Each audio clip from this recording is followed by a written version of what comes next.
নমস্কার বন্ধুরা, পারমিতার খানা খাজানার আর এক পর্বে আপনাদের সকলকে স্বাগত জানাই। আজ আমি কোনো রান্নার ভিডিও আনিনি, আজ আমি কিছু প্রয়োজনীয় টিপসের ভিডিও নিয়ে চলে এসেছি। যেই টিপসগুলো ফলো করলে আমাদের কাজ যেমন সহজ হবে, কিছু পয়সার কিন্তু সাশ্রয়ও হয়ে যাবে। তাহলে চলুন ঝটপট দেখে নেওয়া যাক আজকের টিপসগুলো। আশা করছি ভালো লাগবে। আর যদি ভালো লেগে থাকে তাহলে অবশ্যই লাইক শেয়ার করবেন।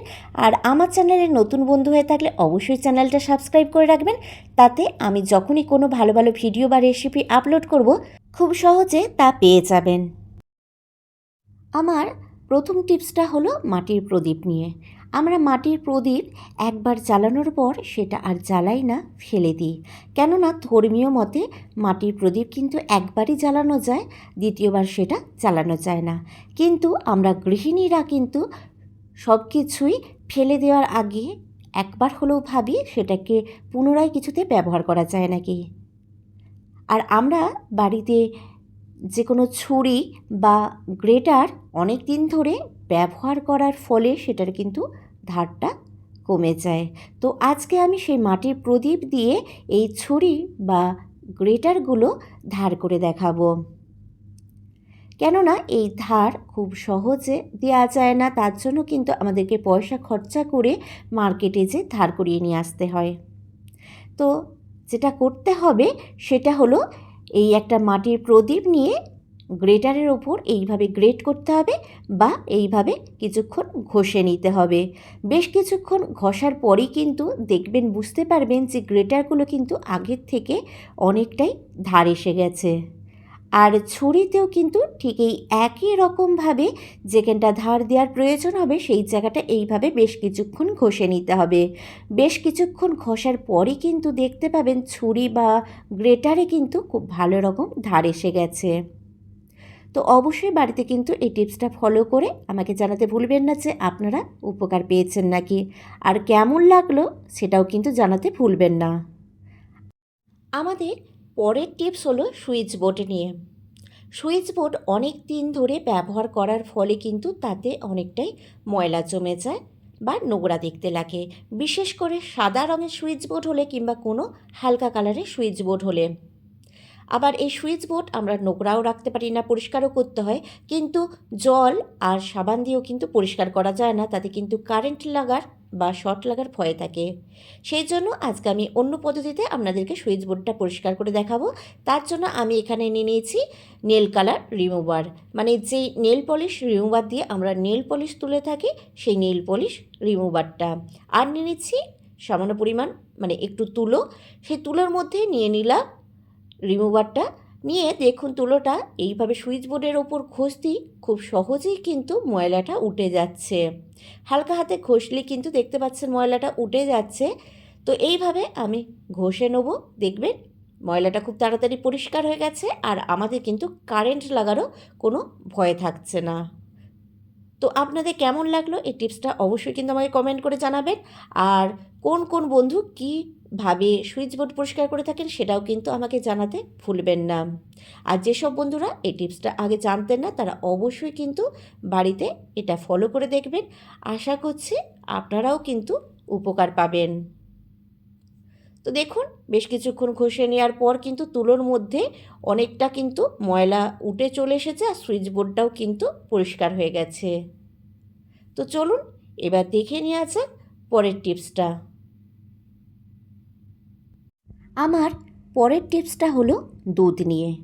আমরা যখন কোনো পাত্রে দুধ গরম করি বা দুধ ফোটাই, দুধটা পাত্রের নিচের দিকে কিন্তু লেগে যায় বা একটু ধরে যাওয়ার মতো হয়। তো আজকে আমি আপনাদের সাথে একটা ট্রিক্স শেয়ার করব, যে ট্রিক্সটা ফলো করলে কিন্তু আপনারা যখন পরের বার দুধ গরম করবেন বা দুধ ফোটাবেন আর কিন্তু পাত্রের নিচে লেগে যাবে না বা ধরে যাবে না। তার জন্য যেটা করতে হবে, আমি এখানে একটা সসপ্যান নিয়ে নিয়েছি। তো আপনারা যে পাত্রে দুধ গরম করবেন বা ফোটাবেন সেই পাত্রে প্রথমে একটু সামান্য পরিমাণে জল দিয়ে দিতে হবে। জলটা দেবার পর তারপরেই কিন্তু দুধটা ঢালতে হবে। যদি এইভাবে সামান্য পরিমাণ জল দেওয়ার পর দুধটা যদি পাত্রে ঢালেন, দিয়ে তারপর গরম করেন বা ফোটান, তাহলে দেখবেন দুধ আর কোনো সময় নিজে থেকে লেগে যাচ্ছে না বা ধরে যাচ্ছে না। তো নেক্সট বার যখন দুধ গরম করবেন অবশ্যই কিন্তু এই ট্রিক্সটা ফলো করতে ভুলবেন না। তো আশা করছি আপনাদের এই টিপসটা কিন্তু ভালো লেগেছে। যদি ভালো লেগে থাকে তাহলে অবশ্যই কিন্তু লাইক শেয়ার করবেন। তাহলে চলুন পরের টিপসটা দেখে নেওয়া যাক। পরের টিপসটা আমি এনেছি শীতের স্পেশাল, কেননা এই শীতকালে আমাদের অনেকেরই কিন্তু খুশকির সমস্যা হয়ে থাকে। তো এই খুশকির সমস্যা কিন্তু অনেক সময় শারীরিক কারণে মানে কোনো শরীরে প্রবলেম থাকলে সেই কারণে হতে পারে, কিংবা ঠিকঠাক চুল পরিষ্কার বা মাথা পরিষ্কার না করলে সেই কারণেও হয়ে থাকে। আজকে আমি একটা আপনাদের সাথে টিপস শেয়ার করব, যে টিপসটা ফলো করলে কিন্তু এই খুশকির সমস্যা থেকে রেহাই পাওয়া যাবে। তার জন্য এখানে নিয়ে নিতে হবে 2 টিস্পুনের মতো নারকেল তেল। আপনারা নর্মাল যে নারকেল তেলটা ব্যবহার করেন, মানে যে কোনো কোম্পানিরই নারকেল তেল হোক না কেন, সেই নারকেল তেল এখানে 2 টিস্পুনের মতো নিয়ে নিতে হবে। আর তার মধ্যে নিতে হবে 1/2 টিস্পুনের মতো লেবুর রস। এবার এই লেবুর রস আর নারকেল তেলটা আমি ভালোভাবে একসাথে মিশিয়ে নেব। এবার এই তেলটা ভালোভাবে মাথার চুলে আর স্কাল্পে ম্যাসাজ করে নিতে হবে। নিয়ে 1 থেকে 2 ঘন্টা রেখে দিয়ে তারপর শ্যাম্পু করে নিতে হবে। এটা নর্মালি স্নান করার আগেই করবেন, তাহলে সুবিধা হবে।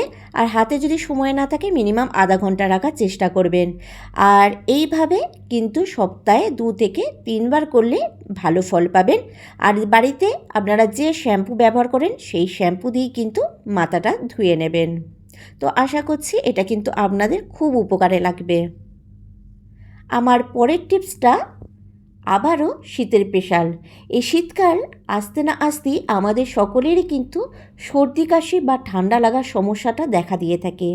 তো আজকে আমি সেই সমস্যা দূর করার একটা ট্রিক্স বলবো। তার জন্য আমি এখানে নিয়ে নিয়েছি পেঁয়াজ। যেই পেঁয়াজ আমাদের সকলেরই রান্নাঘরে থাকে।